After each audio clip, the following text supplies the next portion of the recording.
Good morning, homeschool families. I have a very tiny house, okay? And this is our dining room. It's the biggest room that we have, but I have decided that I don't want to run from room to room to try to get resources from the shelf in the living room or resources from the shelf upstairs. And so I brought this shelf here downstairs, moved it from, actually this one was in the living room, so in there. I actually pulled it around the corner and in here, and then this table was around the corner that way, and I brought it in here so that everyone's schoolwork is going on in here now, and we have to clean the table every day. That helps us actually keep things neat because we need that table to eat together. I've got an extra chair at the end. That doesn't go there. It doesn't look good with the decor, but it's my third grader's special chair that she likes to do her schoolwork in, so here it is. So here's my setup. Little kids love this table. This is just a table from Big Lots. I've had it for about 3 years, 4 years maybe now. It's super sturdy, and it's a little bit taller than some kiddie tables, so we're really enjoying it. My first grader and my kindergartner enjoy using that, and it's right nearby. Here is a cart that I got. I don't think I paid the long price at Michael's, but you know, it's the same thing. I think I got it at Sam's or something. But I just have extra things here. This little silverware container for picnics came from the Target dollar spot, and it just has our colored pencils and shared items in it. They can just grab it, bring it to the table. Then I have our Bible studies, and Daddy does these. A couple extra things put in there. Daddy does these after supper time, so that really helps me out. I don't really have to worry about getting Bible done on a day when we're trying to just get everything in. There's an art book there too. And here's extra things underneath in another little container. They keep their pencil pouches and whatnots here. And then these are just extra things. Glue, markers, old crayons, you know, things that we don't want to get rid of, things that we still need. Extra glue, extra pencils, paintbrushes, and that just keeps us a little bit organized, and it fits right in this little alcove that we didn't know what to do with anyway. I have little visuals for my ADHD child, and that just helps her to see what she's expected to do today, and pictures get put on there in case you didn't know. And then we have this bookcase, and I've stood it up. It used to be sitting on its side, and I did some Montessori shelf work when the children were littler, but now that we're bigger, it's hard for me to go around the corner and grab resources, so I pulled it in here, and it has at the top some cute little decor that helps keep the top of your shelf from becoming a hot spot where everybody puts junk, okay? And I'm not great with decor, but you get my drift. And these were cute little things from the Target dollar spot.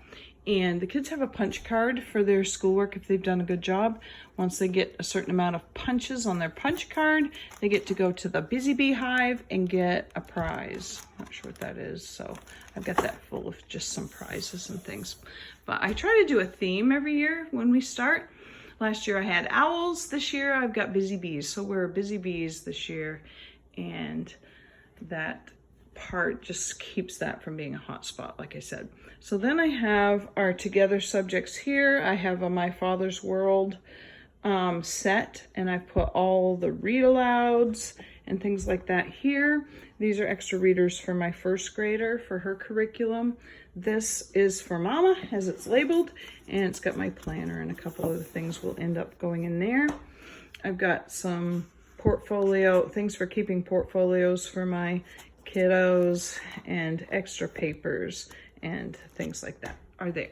Then down below, each kid has their own bin, okay? And Mama has her own bin too. Where this one is filled with teachers' books.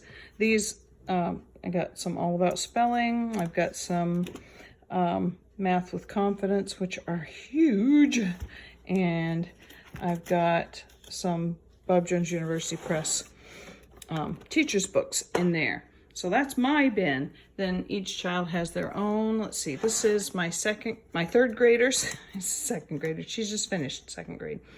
So this is her third grade one, and it's ready to go for her. She just has to grab the handles on either side and pull it out and put it at her spot.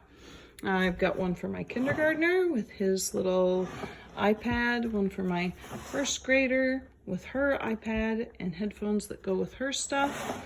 Each person has their own things to keep them organized, like little binders and things that they got to pick. And so that each goes in their own bin. Then on the very bottom, I have a pull-out bin. Just, it's fabric, but it's a lot more sturdy than some of them. Again, a Target thing. It has my extra resources, mostly from My Father's World. And this is all about spelling. So all about spelling in My Father's World. Extra resources are in here. Extra things that I may need.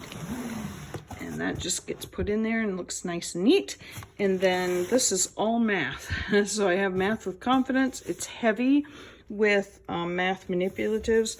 So I have those all organized in different bags, and then just some different boxes.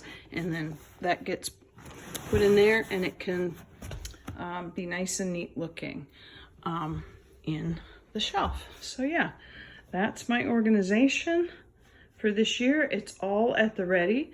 The children do their work here. Mostly my third grader is here, but then we have together subjects here, and sometimes we go into the couch, but for the most part, we do our work right here.